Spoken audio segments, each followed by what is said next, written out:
No sé si ya me está escuchando Fernando Mini. Fernando Castro Espinosa, lo saluda, esto es Radio Ala. ¿Cómo le va? Buen día, don Castro. Muy bien. ¿Y usted cómo está? Muy Un bien, gusto. un gusto, Fernando. Bueno, Iglesia, usted lo sabe mejor que nadie porque su padre Alfonso, yo sí fui muy amigo de él. Él fue intendente, concejal, en fin, cargos políticos tuvo y además un militante de aquellos, así que lo recuerdo perfectamente, Fernando. Pero quería preguntarle ahora porque venía pensando mientras llegaba al estudio, gente que me encuentra en el camino y me detiene un ratito, pero venía pensando en los 8.100, 8.200 habitantes en Iglesia. ¿Es correcto? ¿Está ajustado a la realidad o faltan algunos datos? No, no, el último censo estuvo arrojando cerca de 11.000 habitantes. En nuestro departamento creció un poquito más en los últimos años. 11.000.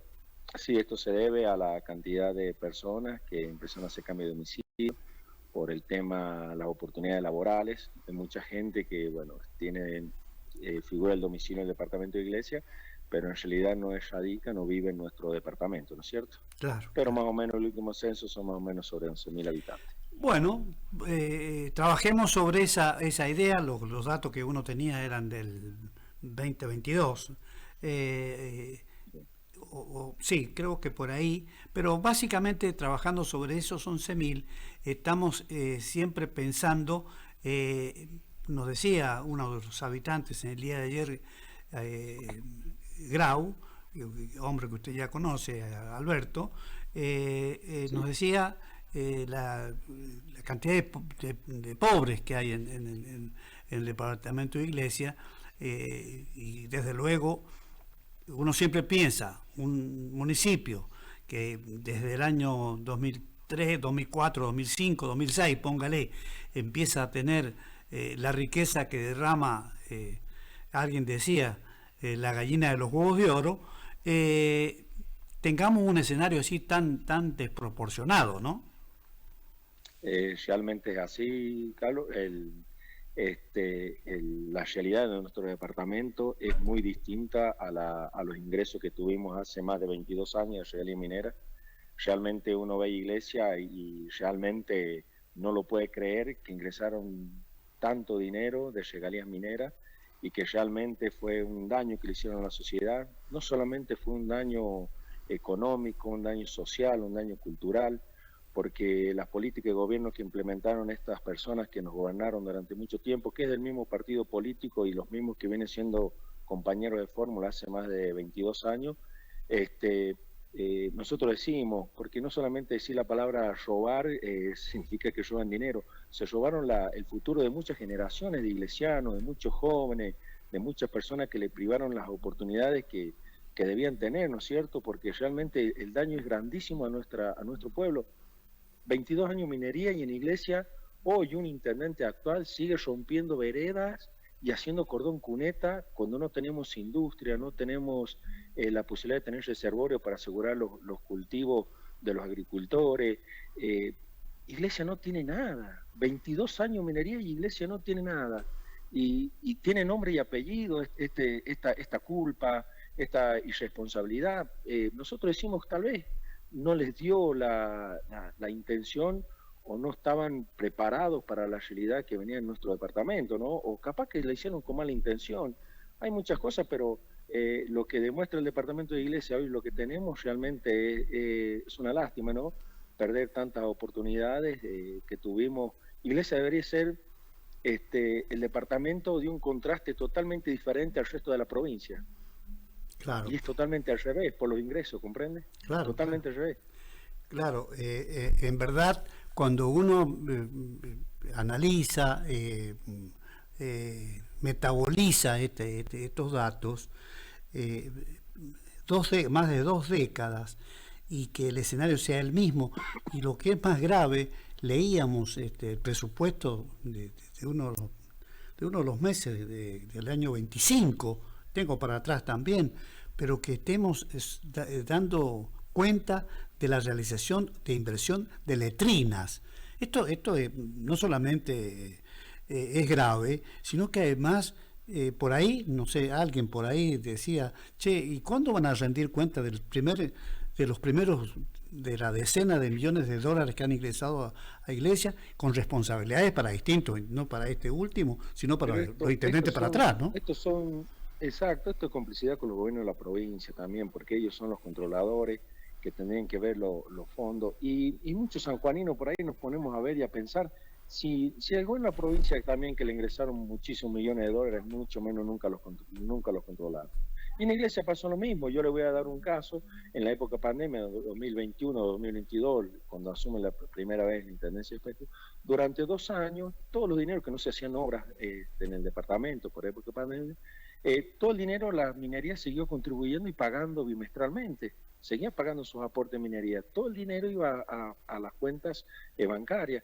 Resulta que en un pedido en el año 2023, fines de 2022, un concejal de la oposición, José Luis Ponce, le pide un informe de los intereses de las cuentas bancarias que tenía el municipio. Nunca, durante 2 años, nunca justificó los intereses a plazo fijo que tenía de toda la regalía minera, durante 2 años. Cuando pasan un balance, habían 5 cuentas a plazo fijo, 5 cuentas de 99 millones de pesos. Eran 3 de minería, una de medio ambiente y una de renta general.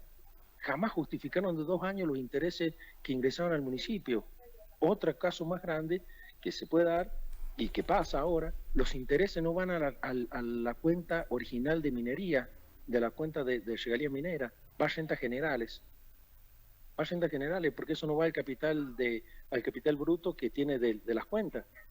Comprende, porque las cuentas ellos las tienen que manejar justificando por proyecto, por no lo pueden destinar a cualquier trabajo ni a cualquier obra. Esta gente directamente, todos los intereses entran en rentas generales y durante 2 años nunca justificaron nada. A partir del año 2000, fines de 2022, empezaron a justificar los intereses. Hoy en la actualidad, bimestralmente, están recuperando casi lo que es el capital, están sacando cerca de 40 millones de pesos de intereses en las cuentas bancarias que tienen de las cuentas de regalía minera. Estamos hablando con Fernando Mini, él es del departamento de Iglesia. Mini nos está haciendo recordar a esto que lo marcábamos, porque verdaderamente es muy fuerte esto de debe haber un mecanismo de control de los intereses de plazo fijo, es decir, cuánto rindió una plata es de la gente, no de las autoridades. Entonces Mini nos está advirtiendo que hay responsabilidades también, y por ahí escuché también que en el caso de la minería, por hablar de Veladero, que es el que compete ahí en el departamento, las rendiciones, el Tribunal de Cuentas dejaba pasar una gestión, 2 gestiones y 3 y las aprobaba sumarísimamente. Esto también es un despojo, sino que lo digo no pensando en que no pienso en que nadie puede robar, o sea, que no se ha robado, pero yo necesito, como ciudadano que soy de San Juan, cómo son las cuentas, Mini, ¿no? Es que debería ser así, y nosotros siempre lo expresamos. A ver, el Tribunal de Cuentas viene a controlar los fondos en una oficina. Yo quisiera tener una auditoría de obra. Y ahí van a decir si es realmente, si robaron o no robaron. Podemos justificar nosotros en un papel que se gastaron 40 millones de pesos en X obra. A ver dónde está la auditoría de obra. ¿Gastaron el cemento? ¿No gastaron el cemento? ¿Hubo competencia? ¿Hubo concurso? ¿No hubo concurso? ¿Cómo se manejó esto? ¿La obra está hecha o no está hecha? Nosotros en el año 2020 el municipio gana en un proyecto el matadero municipal. En su momento le dan al municipio de Iglesia 46 millones de pesos para construir para hacer la refacción y construcción del matadero municipal. Yo le invito a que saque foto a lo que es el matadero municipal. El dinero lo recibieron. No se terminó, no se hizo nada, ahí parece que están terminadas, no se terminó, ni con la aprobación de planeamiento, ni con el seguimiento que se tenía que hacer. Todo acá es tierra de nadie. Tierra de nadie, realmente las cosas son muy graves en el departamento de Iglesia. ¿Y sabe cuál es lo que más nos preocupa? Nosotros trabajamos, somos de la oposición, pero no somos oposición por ser oposición, sino porque queremos que las cosas se hagan bien y que realmente el pueblo sea el beneficiado, la gente sea beneficiada, no lo que está pasando ahora. ¿Sabe cuál es lo más triste? Que nosotros durante 2 campañas anduvimos acompañando al actual gobernador. haciéndole ver los problemas, llevándolo a las partes más carenciadas, que ven las necesidades, lo que no teníamos. Y hoy en la actualidad, la traición que recibimos o el puñal por la espalda que recibimos del gobierno de la provincia, en este caso de Marcelo Orrego, en ponerlo de asesor a partir de cuando asumió él, del 10 de diciembre, de ponerlo de asesor al ex intendente que nos hizo tanto daño en la iglesia como Mauro Marinello, por un voto en la Cámara de Diputados del diputado bloquista. Entonces nosotros vemos la realidad y decimos, ¿qué pasa con los dirigentes? ¿Qué pasa con los políticos? No les interesa el departamento de iglesia, les interesa el dinero o los convenios, los negocios o algunas cosas que tienen que hacer. Realmente el daño que nos están produciendo, y lo digo esto, y es muy triste porque yo acompañé mucho a mi padre en la política, nos enseñó muchas cosas que la política no es para servirse, la política es para ayudar al prójimo, a hacer cosas, a darle una mejor calidad de vida al habitante. Todo lo que aprendimos esta gente no les calienta lo que pueden sacar de nuestro departamento, los recursos, tanto el dinero y lo demás. Es lamentable lo que está pasando, ¿no? Entonces nosotros creíamos que podía venir un cambio y es más de lo mismo, peor de lo mismo, lo podemos ver ahora en esta actualidad. Realmente es muy triste la situación política, y no lo digo solamente del departamento, porque en la provincia pasan muchas cosas. Es muy triste la realidad política que estamos viviendo hoy en la actualidad. Pero para concentrarnos en iglesia, me gustaría, Fernando Mini, que analizara cuáles son las evoluciones que se han producido. Hacer cordón cuneta, bueno, puede ser, digamos, un entretenimiento complementario para muchas cosas, pero básicamente creo que tenemos que meternos en el fondo a lo que hace, a la responsabilidad que tiene un intendente y también sus concejales. Que no venga que los concejales son convidados de piedra, son parte del sistema. Sí, la mayoría de los concejales, por ejemplo, en este caso, estaban repartidos en la parte del oficialismo que está gobernando ahora. Tienen 2 concejales, tiene 3 concejales, un concejal del bloquismo en ese momento que iba con el frente y uno de la oposición que es nuestro. Tiene mayoría los concejales, yo lo expresaba un montón de veces a los de la oposición, acatan órdenes directamente al Ejecutivo, acatan órdenes directamente. Para mí, nunca he escuchado, por ejemplo, la aprobación del presupuesto del año 2025 fue aprobado como he dicho, entre gallo y medianoche, sin analizarlo, sin mandarlo a comisión, sin nada. Fue directamente aprobado en una sesión extraordinaria y fue aprobado, sin tener un análisis previo. El control de los fondos, yo durante años, el Ejecutivo no mandaba los partes diarios del Consejo Liberante. Tras nota y nota que pedían los consejeros de la oposición, no mandaban los partes diarios porque se hagan sus controles, mandaban los informes mensuales solamente, todo superficial, tanto partida destinada para esto, pero nunca mandaban un parte diario que es el control más específico que debe hacer un concejal. Esto nunca lo hicieron. Estamos hablando de gestión de Espejo, durante los primeros 4 años, nunca entró un parte diario del Consejo Liberante, al concejal de la oposición nunca, pedido una y otra vez. Y en la próxima gestión pasó lo mismo. ¿Y cuántos concejales tenían en el primer periodo de Espejo? ¿Cómo 3 concejales, tiene mayoría. Siempre 3 concejales, uno de la oposición, sí. Excepto en la gestión anterior, que eran 2 de Espejo, 2 del Frente para la Victoria en ese momento contaba, que era justicialismo y bloquismo, y 1 de la oposición, en este caso de la parte del partido de Orrego. Eran 2 y 2. Pero los otros 2 concejales, bueno, venían todos, si eran del mismo partido bloquista, compañeros de fórmula, todo, era más de lo mismo. Era más de lo mismo, nunca hicieron nada. Claro. Realmente yo jamás escuché, excepto en la época cuando estuvo Marinero gobernando Iglesia, que personas de principio, ¿no es cierto? Personas de principio en ese momento, María Eugenia Trigo, Pizarro, y una concejal del mismo palo del intendente, Liliana Irrazábal, le hicieron las denuncias que le tenían que hacer a Mauro Marinero, que es lo que es lo que correspondía. Ellos trabajaban y auditaban y controlaban, ¿no? Que en ese momento se denuncia al ex intendente Marinero, se encuentra culpable en 5 causas, solamente la causa prescribe por arreglos o por cosas que tiene que pasar, y no fue realmente condenado, ¿no es cierto? Porque no fue encontrado inocente, solamente que la causa prescribió, ¿no es cierto? Que es algo totalmente distinto a inocencia. En ese momento, sí, de ahí en adelante nunca más escuché un consejo deliberante que realmente trabajara y cumpliera la función donde los habitantes, donde los ciudadanos lo votan para que ejerza ese trabajo, ¿no?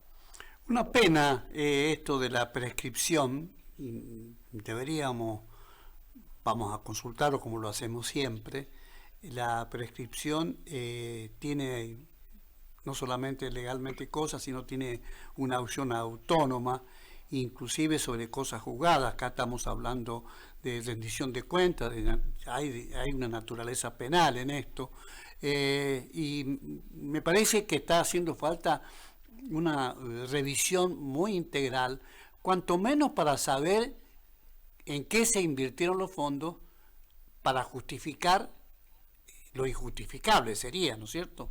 Nosotros no queremos decir que se han robado la plata, solamente queremos decir que es necesario la rendición de cuentas del primer día. Tengo entendido por ahí por 2003, 2004, que hubo un interventor y después Marinero también actuó como interventor, ingresaron como un caramelo, dicen algunos de los opositores, de 6 millones de pesos que también desaparecieron.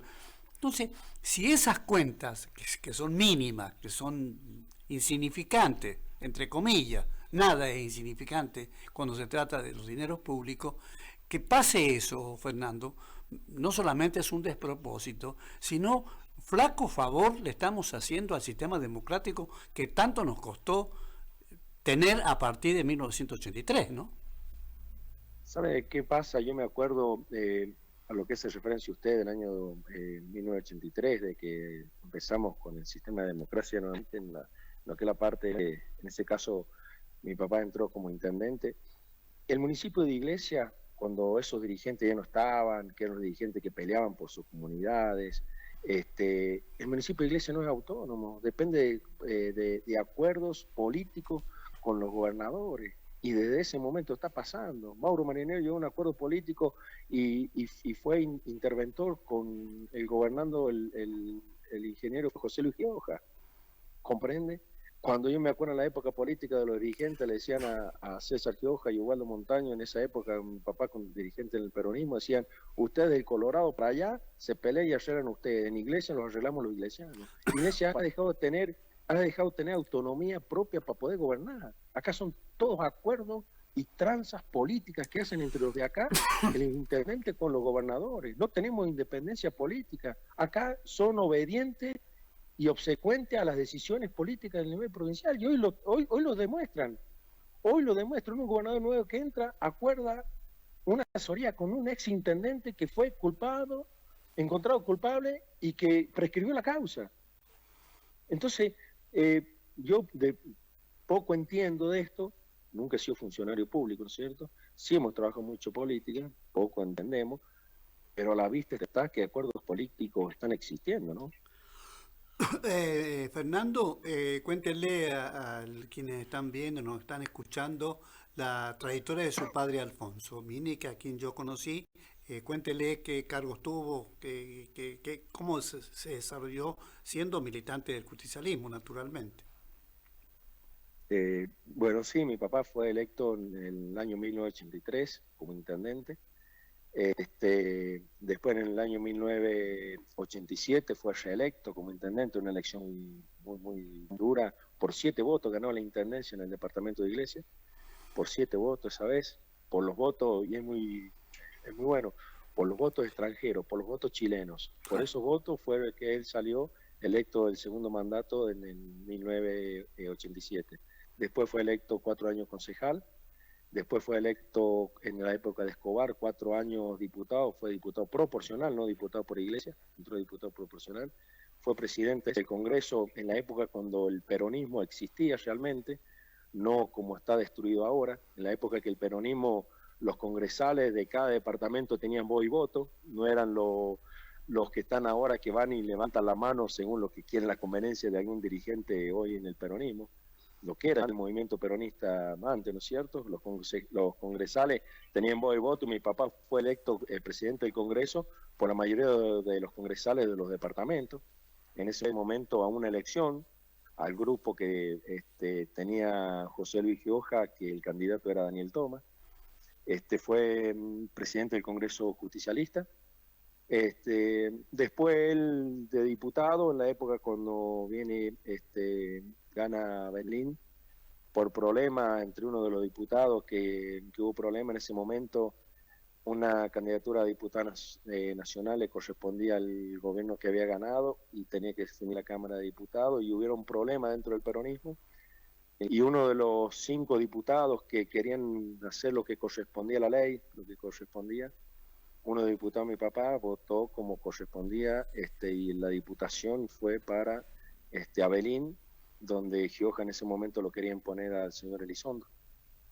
Y bueno, 5 diputados en ese momento, nada, apoyaron lo que era correcto, lo que decía la ley, y bueno, sí hizo lo que tiene que hacer, y de ahí empezaron montones de problemas partidarios con el ex gobernador, dirigente del peronismo, José Luis Gioja. Y nosotros, bueno, viendo todas las cosas, en mi caso nunca pudimos tener las oportunidades políticas como se dieron en ese momento dentro del peronismo por esas causas, ¿no? Claro. Porque nosotros siempre queremos trabajar y hacer lo correcto. Como mi papá en ese momento gobernó, fue intendente y tenía planes de viviendas realizadas por los municipales, viviendas municipales donde le hacían casas a la gente humilde. Hoy muchas casas acá en Iglesia de adobe, con construcción, con planos aprobados en ese momento, se traían los planos aprobados de la escuela de López Zamora de arquitectura, los planos los tengo en mi poder, cómo se hacían las construcciones antisísmicas de adobe, con palo y cimiento, cómo eran las construcciones aprobadas por la Universidad de López Zamora de Buenos Aires, ¿no es cierto? Claro. Siempre se buscaba, yo recuerdo bien, siempre se buscaba el bienestar para la comunidad. En ese momento, cuando empezó a trabajar acá Francisco Paolini en la construcción del dique Cuesta el Viento, por antecedente y precedente que existían en Buenos Aires, en las empresas que empezaron a trabajar en las comunidades, debían contribuir, debían aportar al trabajo de que ganaban ellos la licitación. Y por precedente de Buenos Aires, en ese momento estaba Dualde de gobernador en Buenos Aires, el municipio le gana un juicio a Francisco Paolini, no en plata, sino en obra. Hizo el primer pavimento en la calle principal de Angualasto, en el centro de Angualasto, en la calle Tudcún, en el centro de Tudcún, se pavimentó la calle de Enrique Paoli en Rodeo, y se le pidió la construcción de la Villa El Dique en ese momento, la Villa El Dique Paolini, que eso cuando terminara Francisco Paolini de trabajar en lo que era la construcción del dique, eso debe quedar para el municipio. Si bien no recuerdo unos años, las malas gestiones, las malas administraciones, lo estuvo manejando el exintendente Marinero, tenía encargado, ahí estuvieron eso. Realmente no sé cómo llegó a pasar eso al gobierno de la provincia, no sé cómo llegó a pasar al gobierno de la provincia de patrimonio, eso le correspondía al departamento de Iglesia por lo que hizo, llegó a pasar al gobierno de la provincia, y el gobierno de la provincia lo ha dado una adjudicación a una empresa de Mendoza, Vicuña, por 99 años. Eso salió por ley, fue una decisión. ¿Se acuerda de ese tema usted o no? Muy poco, pero sí me acuerdo bien de cuando se ganó el juicio de lo que tenía que ser Paolini, cómo llegó el gobierno de la provincia.